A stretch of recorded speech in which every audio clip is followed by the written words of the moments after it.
Shiawassee, speaking on the Chi-Town Dam project. Just a brief update. Again, Gary Burke with the Friends of the Shiawassee River.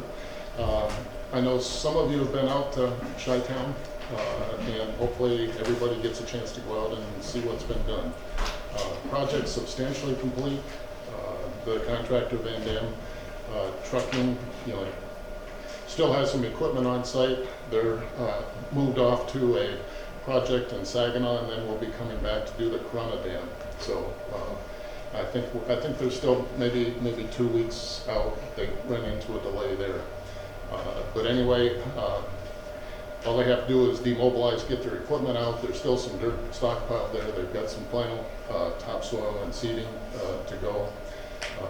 But I think the project has turned out quite well, and it's going to be quite an improvement to the park.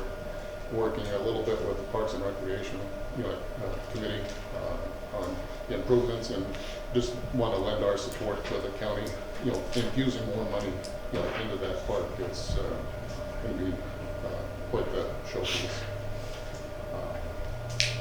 And again, the dam project, I just have to indicate that we were working with 3 MDNR grants, some of which dates back to 2012. So this has been a long time coming. Glad to finally see it to fruition, and also a Saginaw Bay Wing grant. And the other kind of unfinished item is, in the long term, the land that was reverted to the state land bank, that actually where the dam was, the intent is to really deed that over to the county and eliminate other easement, void other easements.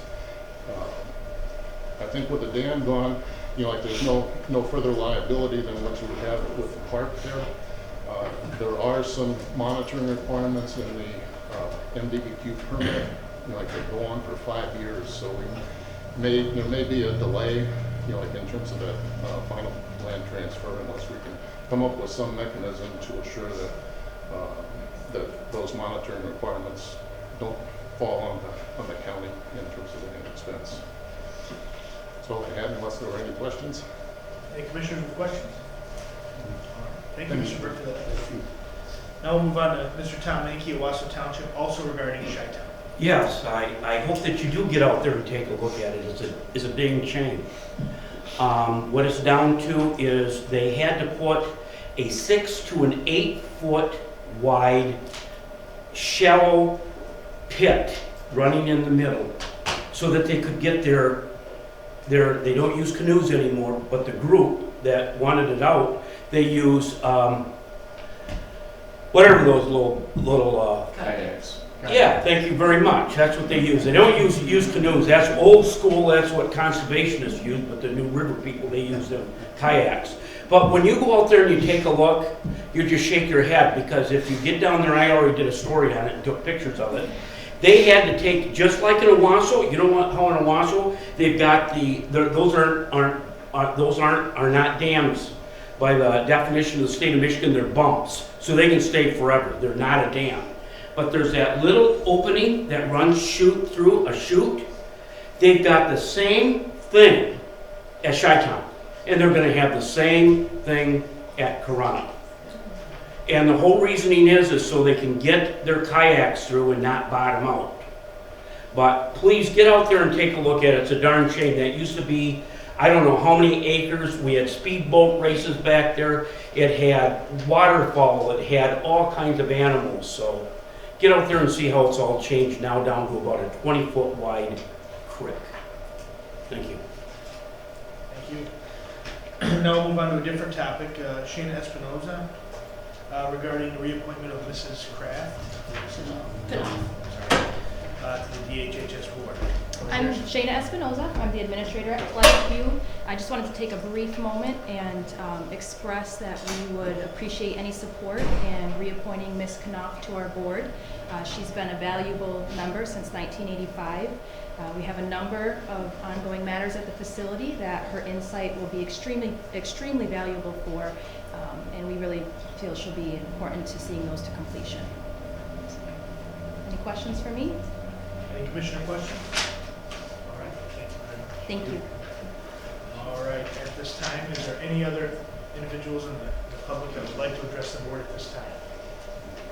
Okay, hearing none? Mr. Chair, Yes. I would ask to sort of change the agenda a minute and ask that my chairman's remarks be moved after public comment for a matter of a special tribute that I wanted to present.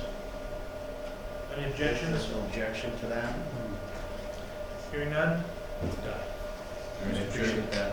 Yes, can I address Mr. Burke before he leaves? absolutely. Mr. You Clerk. already left. Remind me. All right. Anyone else? Yeah. Okay. Then that's, with this, we'll move on to our first presentation from, nope, more? Yeah, we'd like to move right after public comment for the chairman's before the presentation, yes. Let's So, get her done. being that this tribute is, it doesn't involve any expenditures, it doesn't involve any statutory obligation from the board or funding, I ask that we take on, or, take up this matter today. Everybody's had it in front of them. It's a proclamation of honor and tribute. And I would like to have that approved and passed today for a more formal presentation tomorrow. It involves signatures from board members. So I would just make a motion at this time to accept the presentation that's been presented that everyone had in their packet. I'd support that. A motion is support on the floor.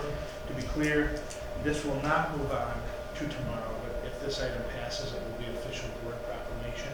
Is that correct? Okay, so this is not something that moves on tomorrow. You vote yes today, it's yes permanent. Any discussion on the item? Questions?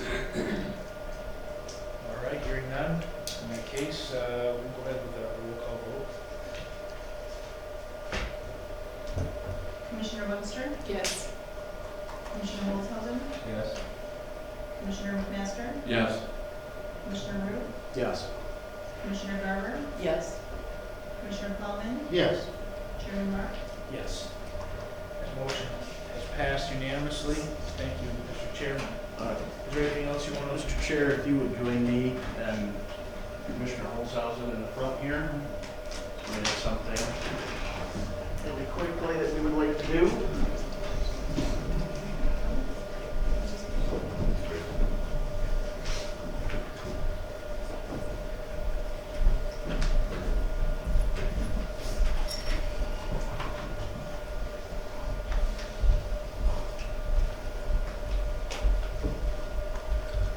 All right, this time we'll read for the proclamation of honor.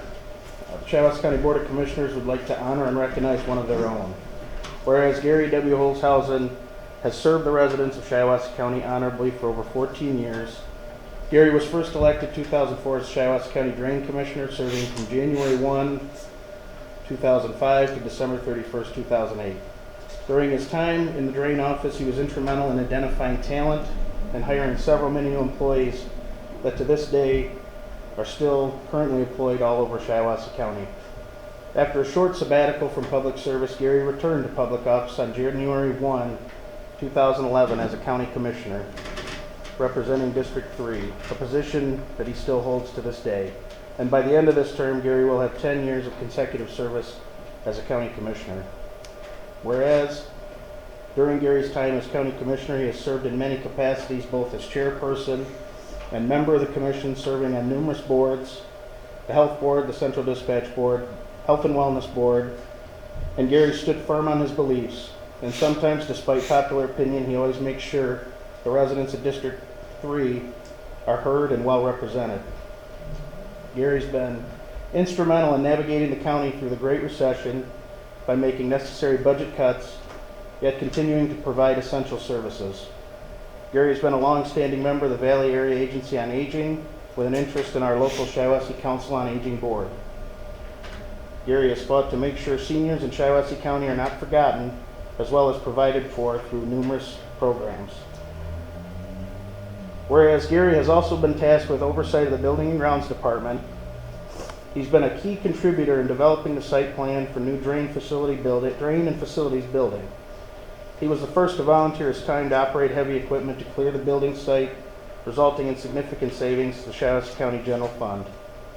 These are only a few examples of the kinds of public service Gary has continued to provide Shiawassee County and the residents over several years. Now therefore be it resolved that on October 10th, 2019, the Shiawassee County Board of Commissioners express sincere appreciation to Gary W. Holzhausen for his extraordinary service to the residents of Shiawassee County. Board of Commissioners honor the service of Gary W. Holzhausen and proclaim the new drain office and facilities building from this day forward to be named the Gary W. Holzhausen Drain Office and Facilities Building. Thank you.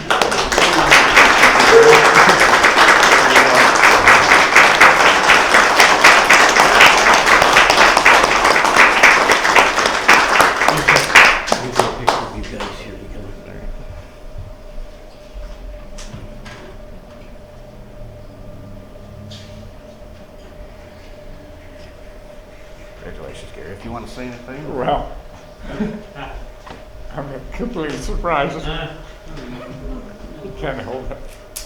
I couldn't have done it with all the help that I had from everybody. I could mention everybody because I couldn't do it alone.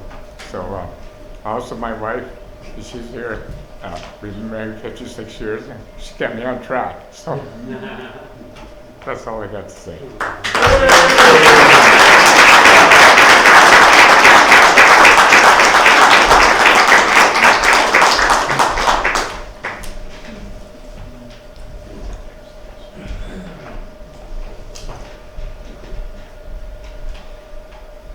All right, and with that, thank you, Mr. Chairman, by the way, for that.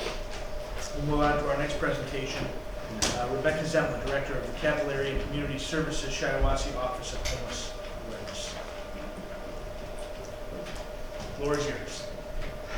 Okay. And first of all, I'd like to make sure that everybody understands that I'm here tonight as chair of the Homeless Coalition of this county. And just to tell you a little bit about it, we have approximately 25 members on the Homeless Coalition, Shiawassee County Homeless Coalition, and they include Salvation Army, Homeless Angels, Safe Center, Michigan Works, Shiawassee Hope,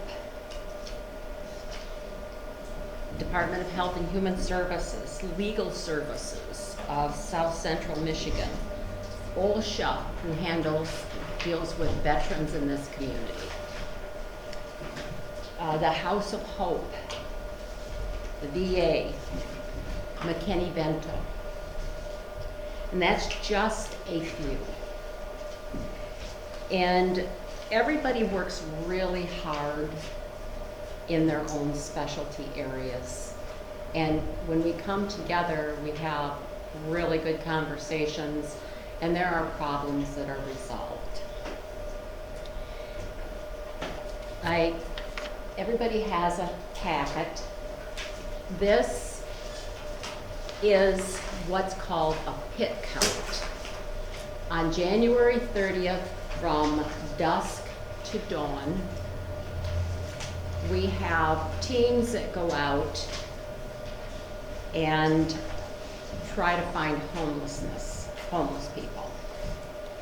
We also utilize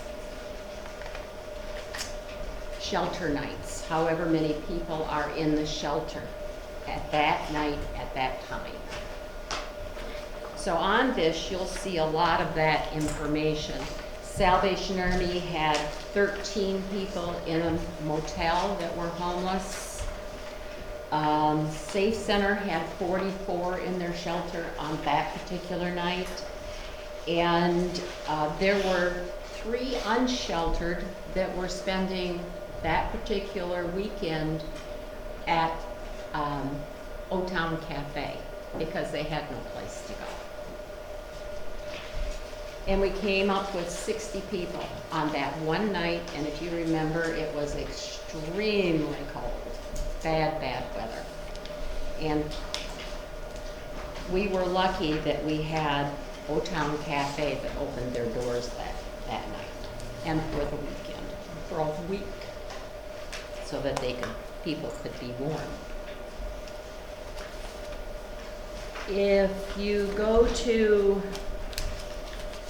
this sheet right here, it's just 2 little pages, and open to the second sheet.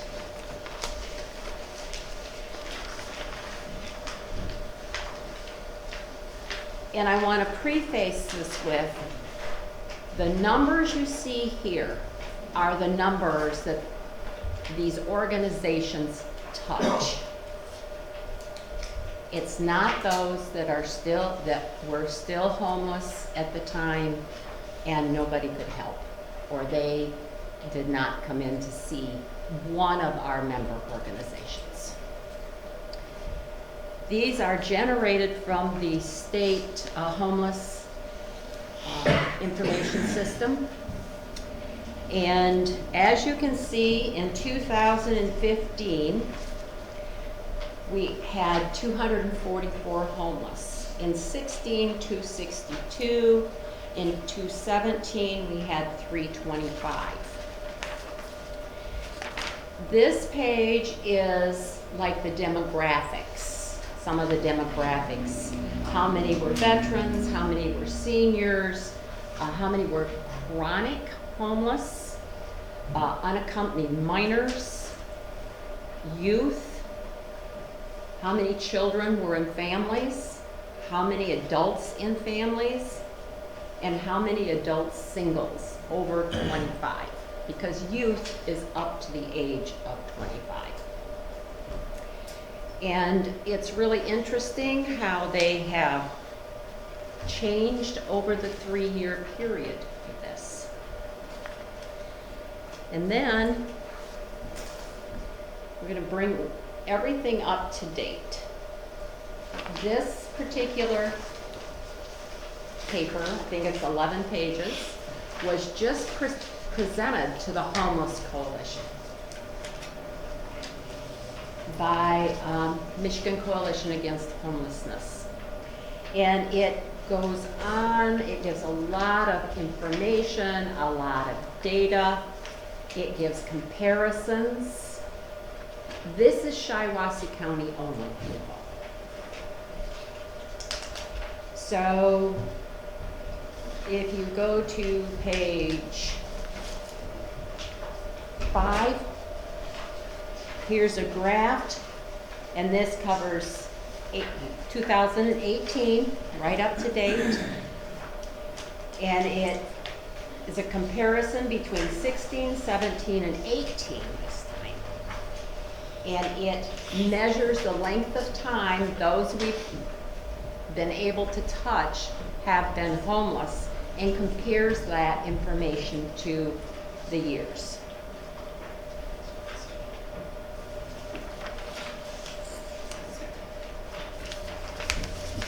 And then it primarily talks about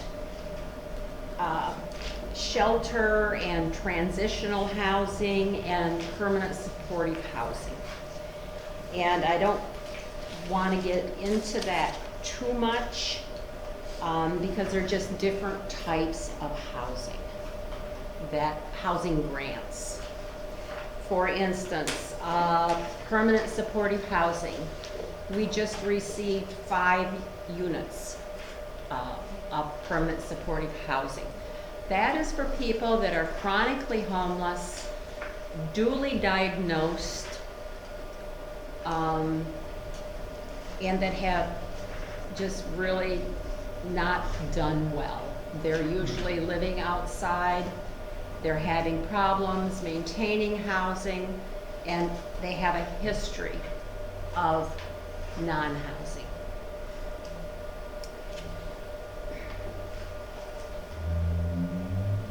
This paper, page number 7, that shows you how many and percentages of those that the organizations have dealt with that have exited to permanent housing, exited programs to permanent housing.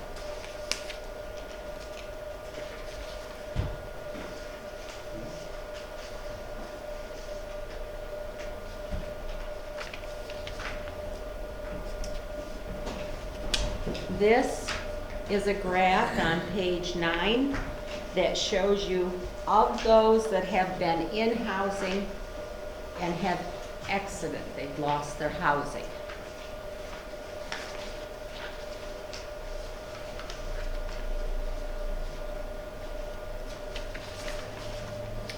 And then here you have your comparisons again, but it's 16, 17, and 18. And it shows that we had a rise in 17 up to the 325. In 18, we were able to touch on 304, which is a decrease. And then subpopulations, again, this is just the breakdown of adult singles, how many adults and families, children and families, but it covers these 3 years in particular.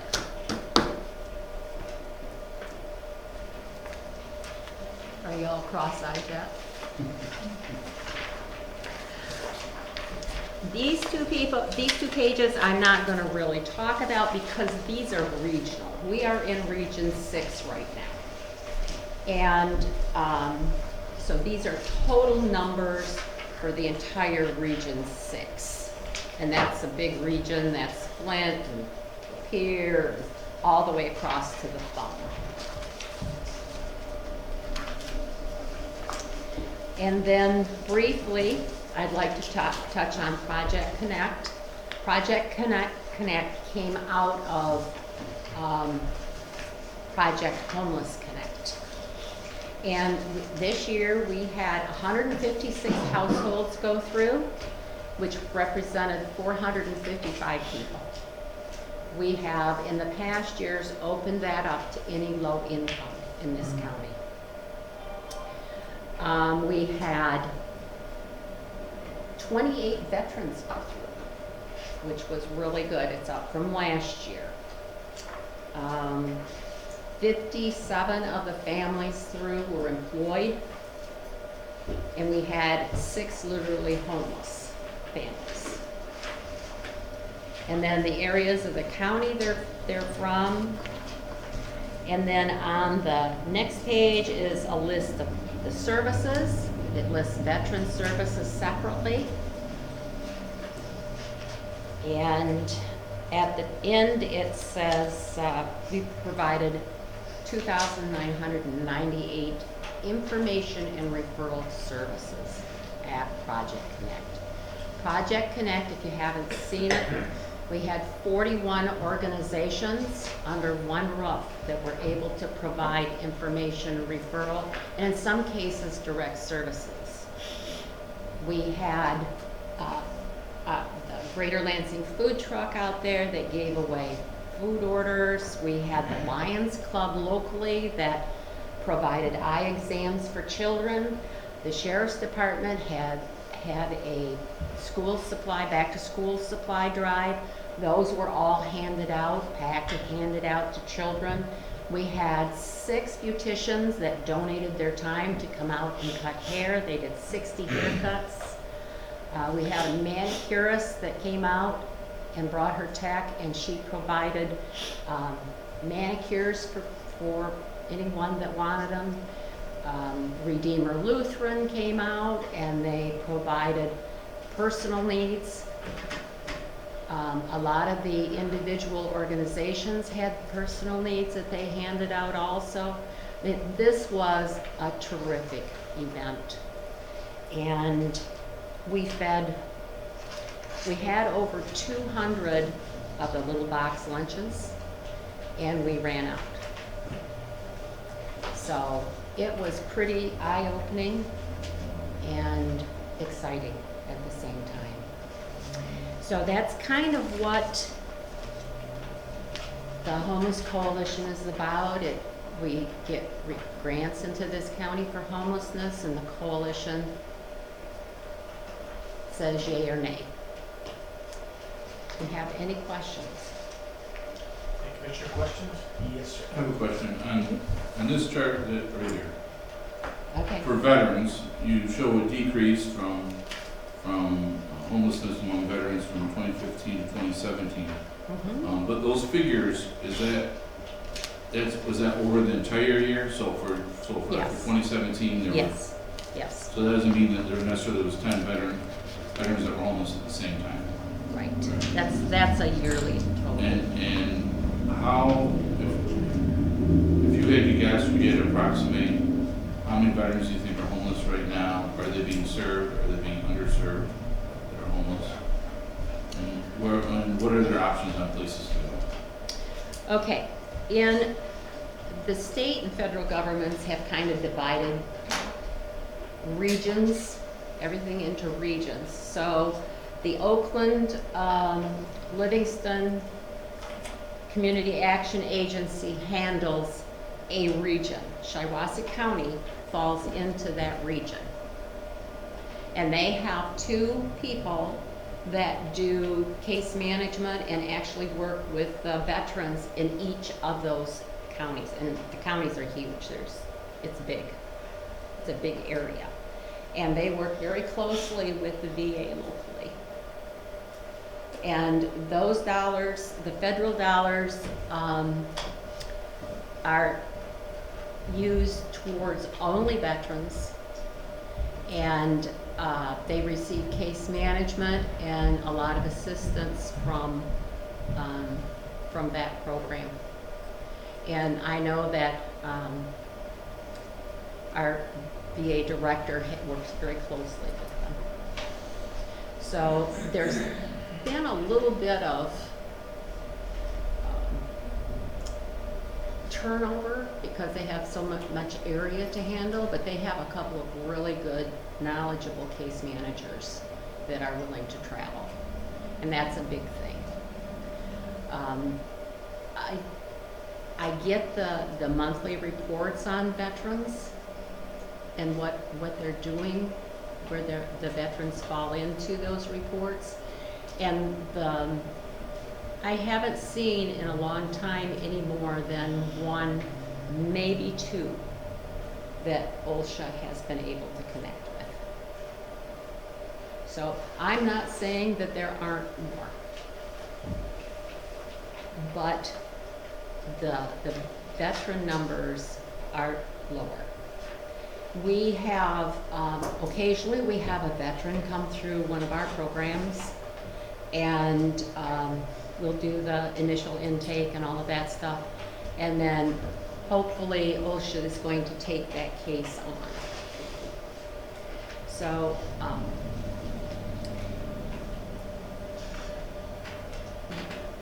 the programs that everybody has are literally homeless on the streets, in a hotel, paid for by an organization, in an abandoned building that isn't fit for human habitation, living in a tent. That fits the #1 category for literally homeless. If somebody is couch surfing, like they're staying with somebody else, they may be homeless, but they aren't literally homeless. And our grants tie us to literally homelessness, as much as we might squeak.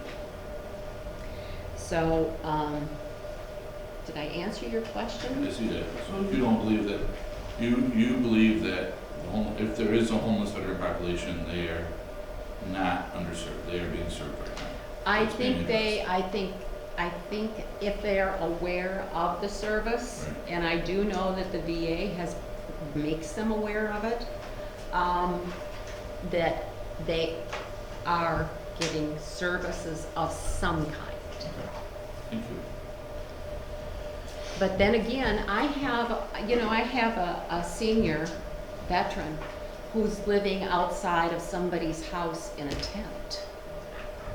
And when he was offered that alternative of going into an apartment, he refused it because he said he was not ready. So, you know, you can't make somebody go through what they don't want to. Any other commissioners have questions, comments at this time? All right, hearing none.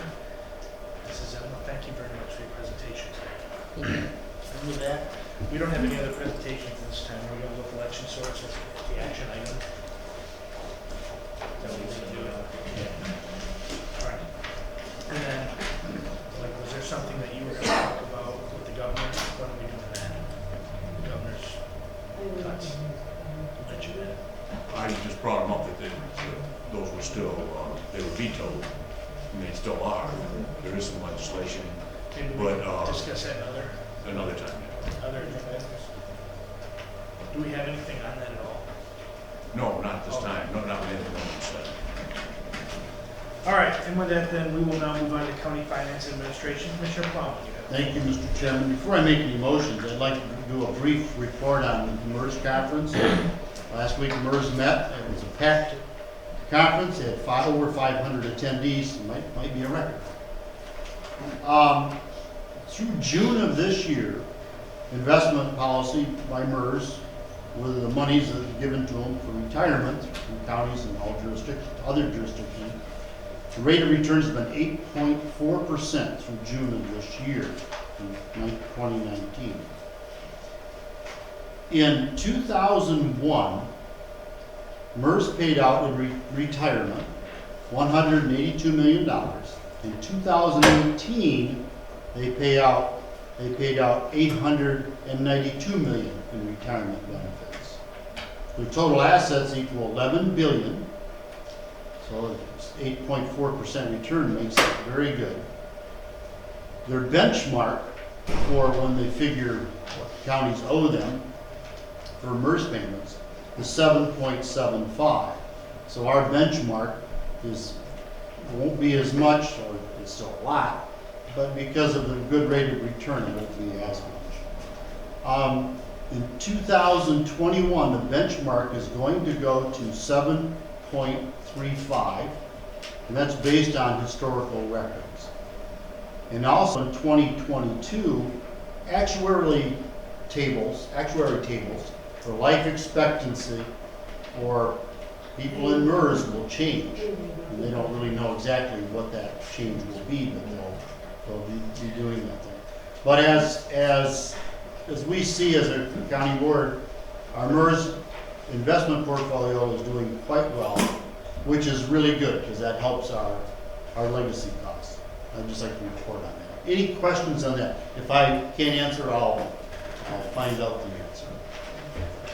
Okay, Mr. Chairman, I'll move into item A. I move to consider authorizing the purchase of election reporting software for the county webpage from Election Source in the amount of $7,500 for installation, and then $1,500 per year annual license fee, thereafter to be paid out of account number 101-262-801-000. Motion on the floor. Commissioner McMaster, second. Items open for discussion, but before we discuss, we've been ready to the presentation, I presume. So our election source reps have a short presentation before we discuss. Wherever they are, you have the floor. Good afternoon. I'm Steve DeLongchamp with Election Source, but without getting too deep in the weeds, give you a quick presentation. Currently, we have 14 counties in Michigan using election reporting to post their websites onto the web for constituents and for candidates in the county.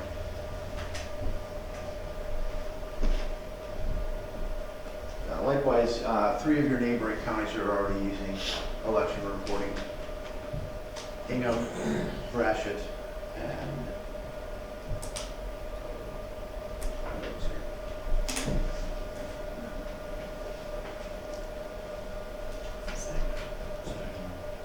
Hingham, Gratiot, and Saginaw. So the 3 counties that are bordering your network already. Also, some counties that are coming on post this election is St. Clair, Presque Isle, and Calhoun. we imagine fairly soon, most people will be getting on this in the state. Wayne County's on board, City of Detroit has their own website as well. So it's a user-facing website. As results are coming in from the county, all of our tabulation equipment is offline, so can't be suspect to bad actors. So that data is then taken by flash drive and then uploaded into a website then through a secure portal. And I'll go into that a little bit in a minute. So this is your first site. Actually, you'll click on the county that you're in. You'll then be able to see real-time how election results are coming in by the number of precincts that are reported. You can see voter turnout as well. You can click on individually the municipality within the county to dial into those results. So by highlighting those townships, you can dial into individual precincts. So here I'm dialing into Buena Vista and say, and I can start to see in the tiles the results as they're coming in by race or contest. If I click the hamburgers on those tiles, I can dive in even further and start getting in precinct reports. This is important to candidates. Every county experiences candidates calling in to figure out how am I doing in the election. Also, the media is calling in all the time for this. This last election that we had in November of 2008, our website took 7 million total hits. It took 3 million hits the first hour that the polls closed, to give you an idea the amount of traffic that's going on. All the major networks, including CNN, MSNBC, Fox News, all are scrubbing Election Source's website for data. That's including constituents and candidates as well. You can even get further into this by searching right in the search bar on the opening page, just by that contest, and pull up those results. You can get deeper into the results, and this is important for clerks for doing canvass reports, and also for constituents, how am I doing, or contestants, how am I doing in a certain precinct? So they can dial down and print those reports up into a PDF format. So there's two different types of reports for the public, the contest overview and results by precinct. So your contest overview here, letting you know by precinct and by race, and then the contest overview data exactly just by race or by contest. We also archive the elections. We archive free the past election, so you can go into the archive button and get the results for the one past election. And for counties, when they want to post those other past elections, they're just downloading the PDF and putting it onto their website. So it's an inexpensive way. They have these PDFs here that they'll put on their website for searchable historic data. So not to get too deep in the weeds here, but on the administrative side, there's some functions that the county that's easy for the county to use. For uploading those functions, there's 3 buttons. So there's a secure portal login. No passwords are given over the internet, through email, through text. Passwords are given over the telephone, or in person. So only one person can access the website. If they want to be able to upload the results, they just click on the upload button, and they're going to drag from their thumb drive to the upload, or click the upload and drag from the thumb drive there. So there's no chance of totals. Right now you guys are hand entering your totals. There's a chance of error. This is why this is becoming more and more popular. There's no more chance of error. The results are coming straight from the election management system. Inside of this area here in the admin functions, the clerk can, if there's a contested race, they can bump that race up to the top. So if you have something that's, a millage that's highly important to Shiawassee County, maybe not so important to the rest of the general public, you can move that race right up to the top for viewing on the website. So you can reorder the races. You can rename the races. So a lot of times during coding, abbreviations are used. So if you want to add the full election name into the program, you can do that as well. In this area here, you can change whether those results are live or not. At any point, you can take the site down with just one click. If for whatever reason we think a bad actor got into the system, we can take the system down from the public immediately, and the county will have the same admin rights to do that. Once the Board of Canvassers certify the election, before that certification, those elections results are unofficial. So by default, the program makes these elections unofficial until Board of Canvassers certified, and then one click of the button to make results official, and then those results turn official on the website. Again, we can change the position of the races, make unofficial. Another function that the admin side gets, we talked about having the PDF forms.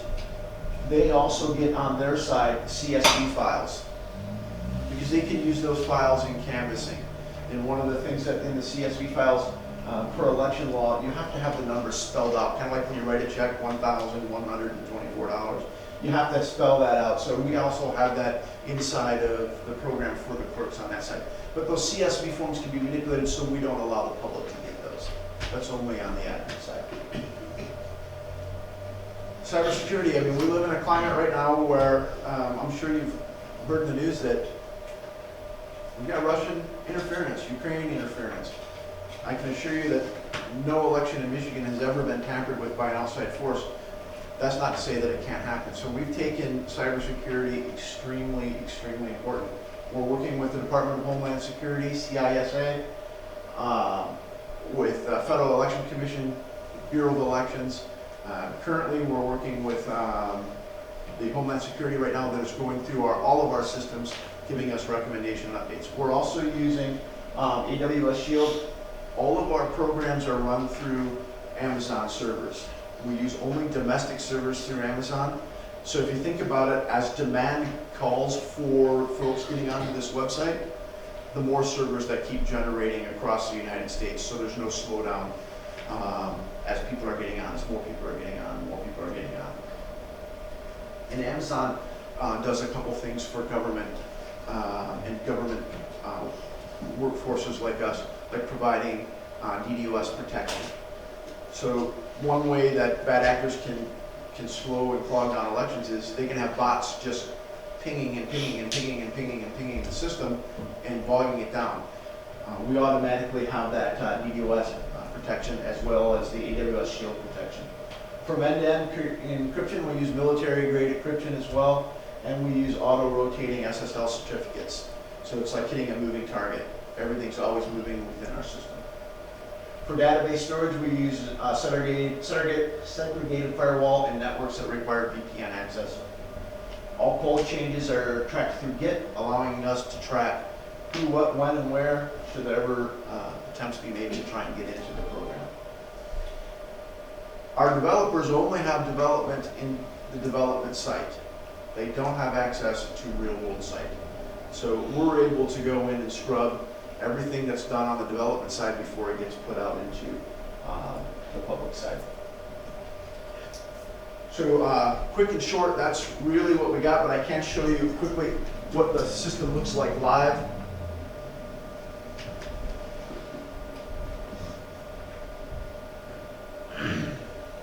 And then should you have any questions, I'd be happy to answer any of them for you.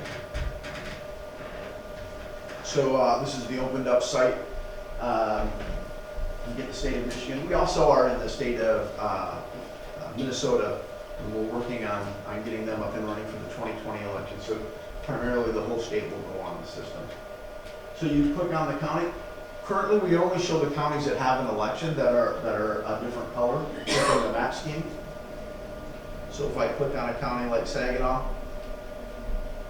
it's going to tell me where they're at in the process of their results. And I have really slow internet, so I'm going off of my phone right now. So I apologize. So I can see, if I'm in the news, I can look at the state and quickly see where each county is at in the reporting status of where they're at.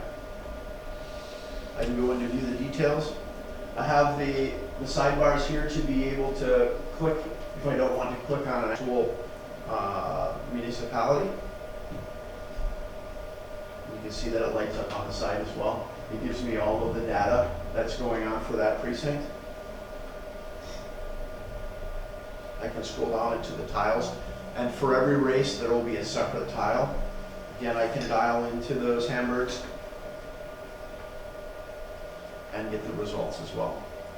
It's a pretty easy site to maneuver for the public to get those results very quickly on election night. It also adds a very nice polished look to the county. So if I don't have any other questions, I'll be happy to entertain. Yes, Cam? Yeah, I got a question. Sure. And I understand sometimes this won't work. So for instance, part of our county is in the Odell School District. It sits on 4 counties. Not all those counties are clients to us, so Great we understand that.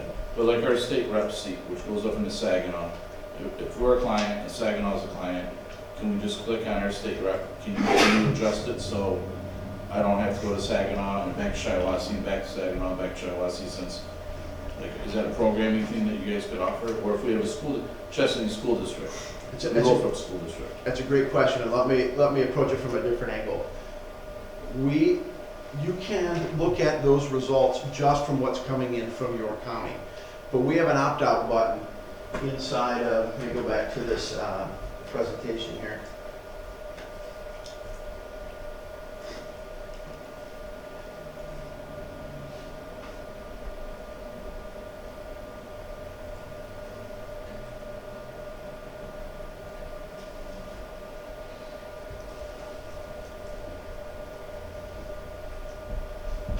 Within these buttons here, we opt out of showing what we call out-county results. And the reason why we do that, and our customers have told us they want to do that, is they don't want to post, for example, a partial result to another seat. Because if the public's looking at that, they may be thinking that person won when they're only getting one little piece of that pie picture. So even though it's in the EMS and can be shown partially, the county has the choice of whether they want to show that data or not. They can click in and say, opt out of this race. Don't show this race on the website because it's only partial results. That makes sense? So for our state rep race, our clerk could opt in and say, we will show the Shiawassee County results even though it's not the full seat. Correct. But then my question is, can you do a programming change so I don't have to flip back and forth between counties? No, I cannot. There's no system that can, because that county would then have to merge their results with Shiawassee County's data. Even though that county's a client of yours? Correct. We don't, Saginaw wouldn't want to be responsible for data coming from Shiawassee, as Shiawassee doesn't want to be responsible for data coming from Saginaw. Because ultimately, the customer is the one that's on the line for when that data goes up. Okay. And then my second question is, and I can't see this, it's too far away. Do you show a turnout percentage when you're showing results? Yeah, absolutely. So, right from the beginning. And by turnout percentage, I don't mean how many precincts are reporting, I mean how many voters votes are cast per registered voter per precinct. Correct. So right in the beginning, in the programming, it's entered in how many registered voters for that race, right? It puts how many of those actually voters. So in this particular case for Buena Vista Township on these 3 races, only 51 people out of the 403 that were eligible to vote came out to vote. So only 12.65% actually came out to vote. And if you are a candidate, that's pretty good data to know where are these voters coming from. You can even dial into those races and see what percentage are coming out in each individual precinct in that township or city. What happens, and I know I'm kind of getting in the weeds here, but what does your program do when you have more results, more people voted than are what your data says are registered? Does it default, or will you say 101%, 102%? It would show the true data of what's happening. Okay. Right. So it only is as smart as the data that's going in. And hopefully we never have that. So we know something is going on. And that would and should that happen, that's when the county clerk will immediately shut that system down. One button to take results from being live, and a message comes up, results coming soon. Mr. Chairman, may I ask a quick quick question. So you said that this system will be connected to the election management system that our precincts are using? Only through a flash drive. So Okay, you're taking the results from the flash drive, sneaker-netting them over to the computer that's connected to the internet, and then posting them up. so do all of the precincts go through the county clerk's office first and then are uploaded to this? They're not coming from all of the precincts in the county individually, is that correct? Correct. They're going through the county EMS first. Okay, thank you. Mr. Chair, can I ask one question? Yep. So, real-time results here. Let's say the clerk either transmits or delivers whatever to the clerk's office at 9:30. These are the results. Heather gets the results, sends them to you. How soon is that uploaded? I don't upload them at all. Is that It's instantaneous? instantaneous. As results, so in other counties right now, as their results coming in, for example, they have 3 precincts sending their results or bringing in their results, and the EMS system is updated, right? At that point, the clerk says, okay, I'm going to push these results to my flash drive, and I'm going to stick them into this computer that goes out to the internet and post those results. As another 3 or 4 precincts come in, I'm going to do the same thing and push them to the internet. And so that's building on what's going in. It's overwriting the previous results. So almost as real time as you can get without actually the tabulator pushing right to them. There still wants to be some checks and balances within the system as well, within the admin section. As these results are coming in, you can click on these buttons right here, and it will pull up the results of what you just uploaded, so you can look at the EMS side and say, okay, yes, that matches before you post. So it's a check and balance as well. Any other questions? I have a couple myself. I know this was said yesterday, but I want to hear it out of you. Are there any costs for our townships, cities, villages, or any other municipalities other than the Bridge County? No, unless you want to pay me some more, I'd be happy to. Certainly do not. Which leads me to my next question. I see there's a $7,500 installation fee and then $1,500 per year after. Is that indefinite, or do you reserve the right to raise the fee after a year or two? It's indefinite for the $1,500 fee. That's the hosting fee and the It's never going security. to go up or anything like that, even after 5 years? 10 years it might go up, but that part I can't say. Is there a way we can put years on this contract then? I certainly would put it for 10 years, yeah. Okay, 10 years is good for me. What do you guys think? That way, after 2 years, if this blows up and becomes very popular, people are willing to pay more, we're still 15. We have to do that. Any other questions? Yes? Yeah, another question. So, let's say election night, we show that there's a tie or one person wins by 1 vote. The election gets canvassed, certified, then the clerk transmits to you and you put the corrected results on? No, the clerk does. But that's when so the clerk Yep. does that, so Correct. the corrections will be on. Yeah, the corrections made in the EMS and then jumped over just like before. And that's the importance of certified, uncertified. So all results are uncertified until Board of Canvass are certified, and that's when you go in and click the certified results. Any other questions? Mr. Chairman, not necessarily a question. I think this has been a fantastic presentation. Thank you. I guess my concern comes when, as you noted, Mr. Chairman, we have these impending line item vetoes hanging over our head and a working budget with a tremendous deficit. I'm not sure that state-of-the-art technology at this time is a critical thing we need. So that's all I got. Any other commissioners with Now, I comments? guess along that line, we're talking about voting on it today.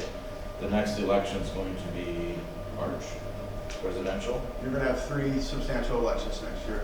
But the first one that we'd be facing would be March 10th, I believe. Correct. How soon would we have to, if we decide we want this and we want it for the presidential primary, how soon would, if we wanted to wait and see what our budget's like, how soon would we have to contract with you? I need a couple months to build your map and then test. Was that what you're talking about? You want table till budget? I wasn't making a motion or that, I'm just saying that's the dilemma in my mind, is that as amazing as this is and how much I'd love to have it, I also know that we face some really critical budget issues, both at the state level and here at our county. That's true. Other comments? The only thing I would add is, in my experience from my other line of work, counties that go with an outside vendor like this are reporting results. Counties that are still trying, for whatever reason, they're still trying to do it themselves, and our county's been plagued with this. These programs work, and it's a lot quicker. Thus, you know, when you look around where we seem to be in our area, our last county is always reporting, but I mean, it works. These programs work. Oh, I don't disagree, I'm just saying if we can't afford it, then no matter how fast it is. All right. Thank you for your time. Thank you. All right, with that, and hearing no other discussion, we'll put item A up for a vote. All in favor of moving this forward to tomorrow signify by saying aye. Aye. Any opposed, same sign. Aye. Motion carries. Thank you, Mr. Chairman. I move to approve and ratify the proposed tentative settlement of the Probate Court Employees Association 2019-2020 collective bargaining agreement. Support. Motion and support for item B. Any commissioner discussion, questions? Okay, hearing none. All in favor of moving? Sure. Do you have anything to add? I do not. Didn't seem we had any questions, so we'll move right forward. All in favor of moving item B on to tomorrow signify by saying aye. Aye. Any opposed? Motion carries. I move to approve the Probate Court Employees Association collective bargaining agreement to be modified to follow the county personnel policy for accrual and use of vacation time if agreed upon by the association president, the employer, and the county coordinator. Support. Motion and a second on the floor for item C. Any commissioner discussion, questions, comments from the judge? All right, hearing none. Item C, all in favor of moving it to tomorrow signify by saying aye. Aye. Any opposed, same sign. Motion moves forward. Mr. Chairman, that concludes my report. Thank you, Commissioner Collin, very much. At this time, we'll now move on to our economic and physical development report. Commissioner McMaster, the floor is Thank yours. you, Mr. Chair. Item A, move to consider accepting place on file the 2019 drain assessments as provided by the Shiawassee County Drain Office. Second. Item A has been moved and supported by the chairman. Any commissioner discussion, questions at all?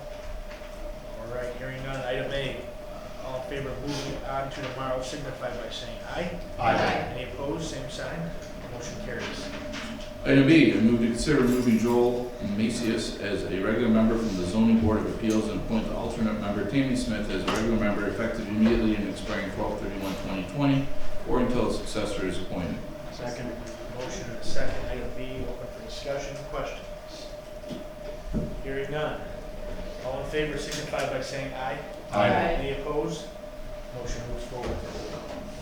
Item C, I move to consider approving a farmland PA 116 agreement from Mr. Mark Sink for property located in Rush Township, parcel number 78-002-02-400-005 and parcel number 78-002-02-400-006.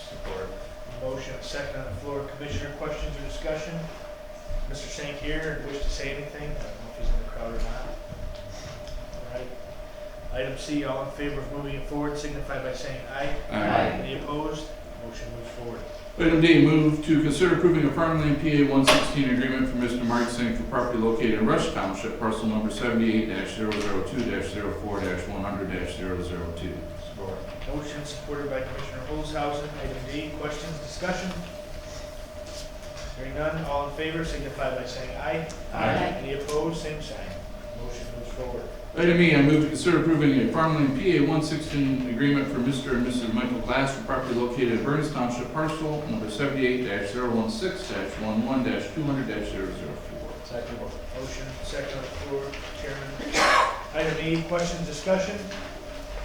Mr. and Mrs. Glass here wish to make a comment, by any means? Hearing none. All in favor of moving item E forward signify by saying aye. Aye. Any opposed? Motion carries. Item F, I move to consider setting a public hearing at the committee of whole meeting on Wednesday, November 6, 2019 at 4:40 p.m. to receive public comments on authorizing an application for a community development block grant in the amount of $42,600 for site planning in connection with future development on a 40-acre parcel of land at 7505 M71 in Vernon Township. So the motion, Commissioner Holzhausen with the second. Items open for discussion. I will advise that the SED period is here to take any questions that we may have. I don't know if we had any leftover questions from Monday or not. I certainly didn't. Okay. Thank you guys very much for your hard work. We appreciate you guys bringing money into the county like this. This is exactly the kind of things we need to create jobs around here, in my opinion. So item F, hearing no other discussion, all in favor signify by saying aye. Aye. Any opposed? Motion carries. Item G, I move to consider setting a public hearing at the Committee of the Whole meeting on Wednesday, November 6, 2019 at 4:45 p.m. to receive public comments on authorizing an application for a community development block grant in the amount of $100,000 for site planning in connection with future development on a 2,000-acre plus or minus parcel of land located mostly northwest of New Lothrop Road and Lansing Road intersection in Vernon Township and the city of Drain. Second. G has been moved and supported. Any questions, discussion? Hearing none. Item G, all in favor signify by saying aye. Aye. Any opposed? Same sign. That completes my report, Mr. Chair. Thank you, Commissioner McMaster. With G passing, we'll now move on to our Public Safety and Courts report. Commissioner Webster, the floor is yours. Item A, I move to consider authorizing renewal of an agreement with Catholic Charities of Shiawassee and Genesee Counties for prisoner reentry housing at 1042 North Shiawassee Street, Corunna, at a rate of $33 per day for base housing from 10/1/2019 to 9/30/2020, and authorize the board chair to sign the agreement. Support. Motion and a second. Item A, open for discussion. Questions? Hearing none. Just Yeah, one yeah. quick question, do we have any idea what, so we received this $33 per day, do we have any idea what cost of any that we incurred? Probably far higher than $33. Yeah, I don't know. We've been asking that question for a little while, and we're still kind of trying to find those numbers. So that we actually know when we talk about prisoners coming to this county, what it actually costs us on exactly what we make. Why don't we get it, why don't we request a figure and have a figure for tomorrow's meeting? Yeah. Because I mean, This isn't about prisoners coming to the county. This is a prisoner reentry. So it's the facility that is being used as a halfway house. So, yeah, it's not outside prisoners being Right. housed here. But it's similar to that same program that we've been asking about on the whole thing, is bringing prisoners to our county or housing people here. Granted, these ones are, I guess, ours, but Well, it says it is the idea that we bring in some, and there's been that question of what exactly, when we say we're taking $45 a day or $33 a day, you know, what is our cost? What is our cost to feed 3 times a day? What is our cost to house? What is, you know, that's been a question we've been needing some answers to for a while, I think. So this is $33 per day per individual Per in our individual, custody. yes. And I don't believe that includes meals. I could be Yeah, wrong no, about that. That is we're not not feeding them. meals. they check in at night. So basically it would be utilities and any maintenance, I believe. So maybe this isn't the one that's. This isn't the one, yeah. Okay. Yeah. And the Genesee County piece, that's just the official name of Catholic Yeah, they're Charities. from That all, doesn't they're from mean, all over. yeah. All right, thank you. Question? But I still think for clarification, we should request and get those figures tomorrow. And so that is overseen by who? Somebody lets these people in and out, right? That would be whoever the CO is down at the work release side, watches them on a video camera at, I believe, 10 p.m. They all line up in a camera, calls off their names, they raise their hand, and checks them off in the book, and they're checked in for the night. If they're not checked in, then a call's made to MDLC that your people's gone. So that's our CO doing that? Yes. And I've been down there, it takes about 30 seconds, 40 seconds to do that. Regardless, this is a good program, you know, helping reentry. So, That's one of the things we've complained about enough, is what we do to. Let's make the request and Reduce recidivism, so. maybe tomorrow we get Very good. All right, back to item A. Any other questions or discussion? Hearing none, all in favor of moving it forward to tomorrow signify by saying aye. Aye. Any opposed, same sign. Motion moves forward.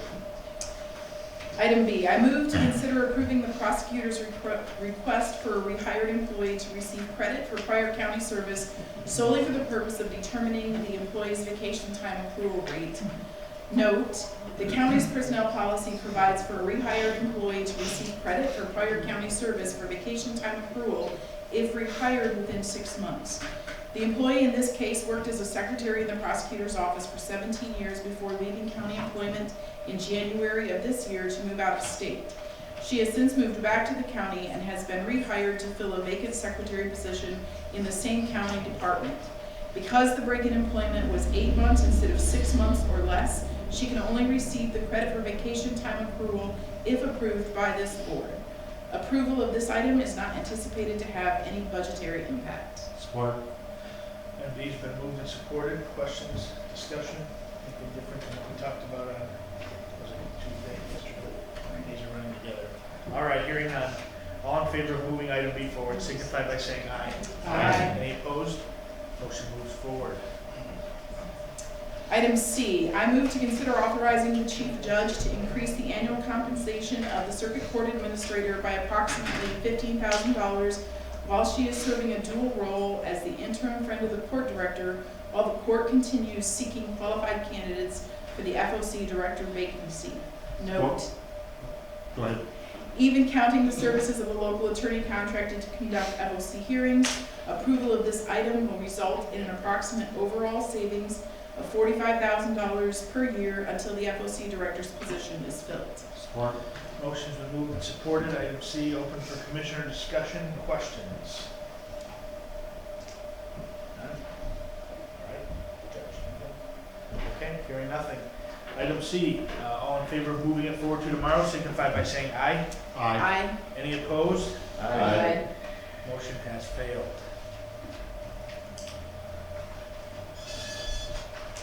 Commissioner Webster, is there anything else? This concludes my report. Very good, thank you. At this time, we'll now move on to Health and Human Services, Commissioner Garvey. Floor is yours. I move to consider authorizing the Health Department to sign a grant agreement with Michigan Primary Care Association for the Durant School Wellness Program in the amount of $150,000 from 10/1/2019 to 9/30/2020, and authorize the health director to execute the documents. Support. Motion been moved and supported. Item A, Commissioner, discussion questions. All right, hearing none. All in favor signify by saying aye. Aye. Any opposed, same sign. Motion carries. Item B, I move to consider authorizing the health department to contract the Shiawassee Regional Education Service District for hearing and vision screening for children aged 0 to 5 in the amount of $13,500 from 10/1/2019 to 9/30/2020, and authorize the health director to execute the documents. Item B has been moved and supported. Questions, discussion? Hearing none. All in favor of moving item B on to tomorrow signify by saying aye. Aye. Any opposed? Motion carries. Item C, I move to consider, well, can I amend this motion, Mike, as I read it, or do I need to? Yeah, it's a motion by the committee. You can put what was put forward and The second. then after it's been offered and put forward, it's actually a motion by the committee, so even though you're making it, you can move to amend it after it's put forward. Okay, so for item C, I would move that I amend this motion to consider appointing Londa Knopf to the Department of Health and Human Services Social Service Board for a 3-year term effective 11/1/2019 and expiring on 10/31/2022 or until a successor is appointed. I'll support that. There's been a motion and a support to the amended motion. Would like to point out that Londa Knopf has finally sent in her actual letter of desire to sit on the board. The reason that Jamie Bush's name was pushed forward because at the time she was technically the only applicant. So if there's anyone who would like to say anything regarding Londa Knopf at this time, or even Ms. Burke, the floor is yours. I guess I'd like to ask again if the posting had a deadline on it. Was there a deadline on this position? Sometimes there's a date by which we expect letters of interest to be submitted. We usually do not for committees. We take them whenever, we keep them on for a period of time. Might be one. Sometimes it's hard to get them. Yeah.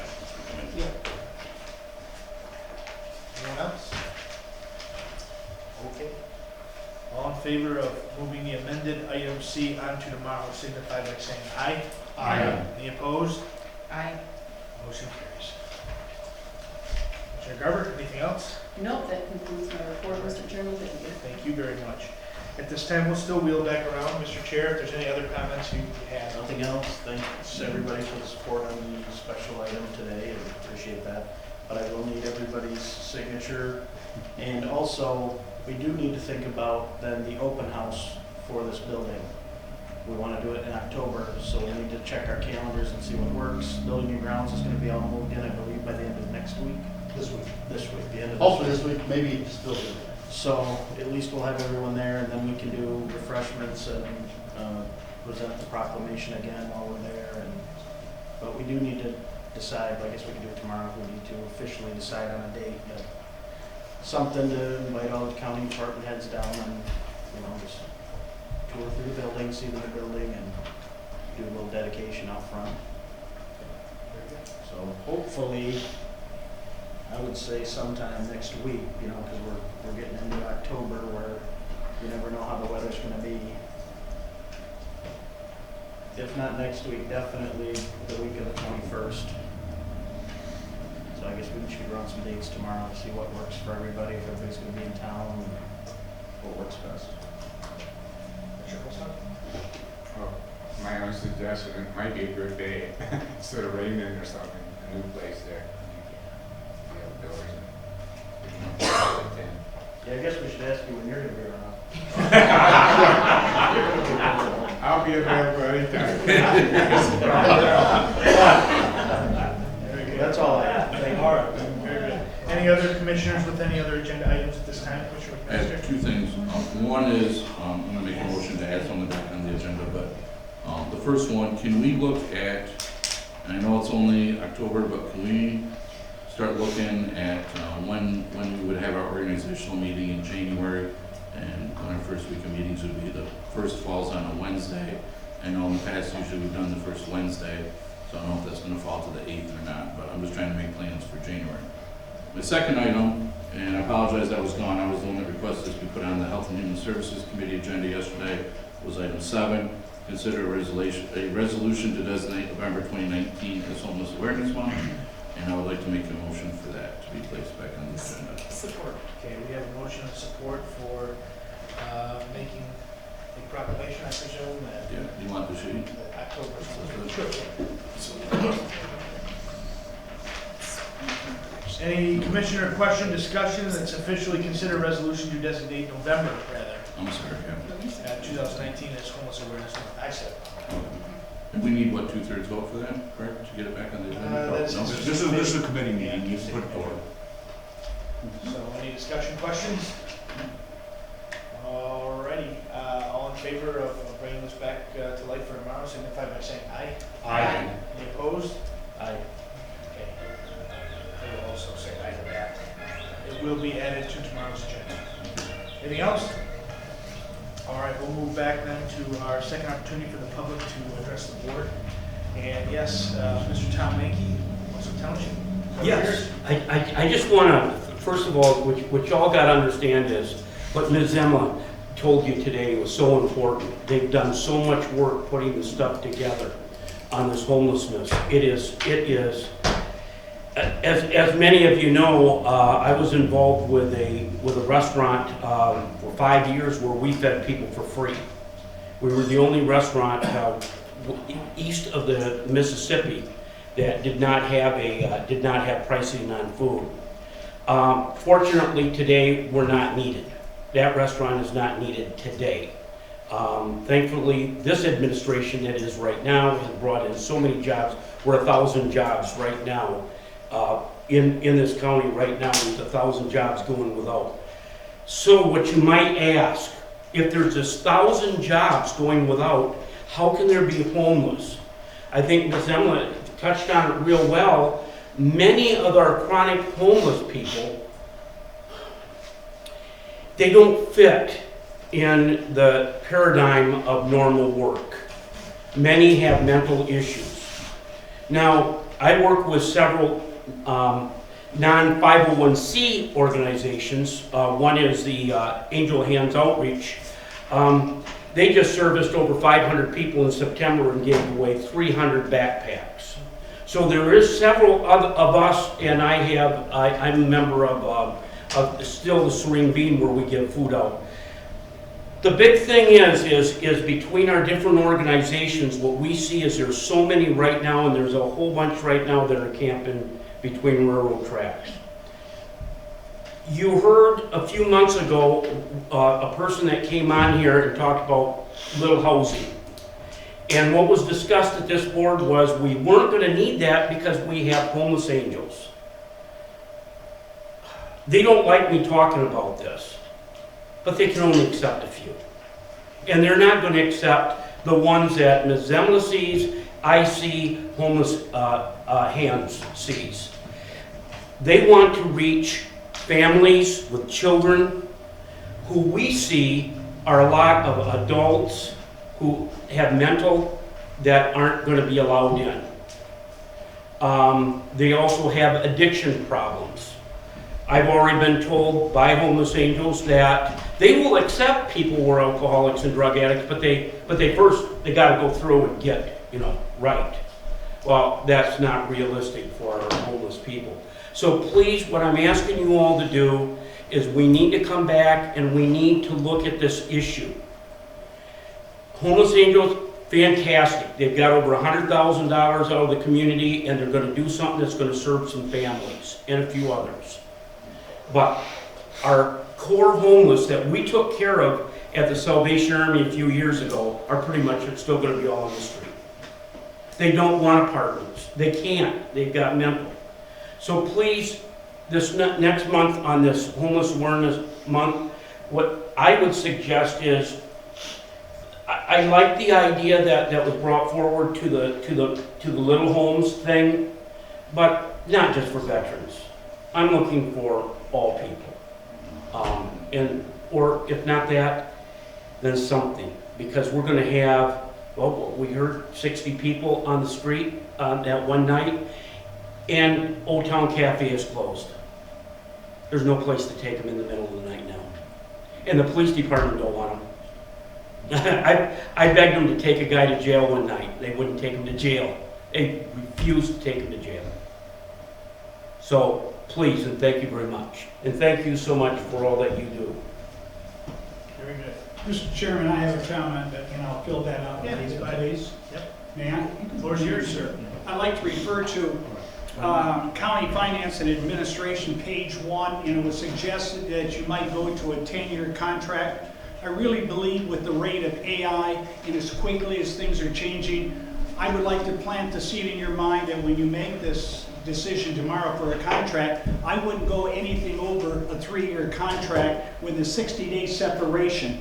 It gives you time to then evaluate and assess how well this program is going. But a 10-year contract, I believe in my mind, is way too long. Thank you, sir. Very good. Any other individual? Yes. Mr. Chair, the governor just announced a couple minutes ago that she is restoring secondary road patrol funding in the supplemental budget. There's nothing about the child care fund or whatever, but road patrol is back on the. That's good to know. So, very good. Anybody else? All right, hearing none. We are dismissed.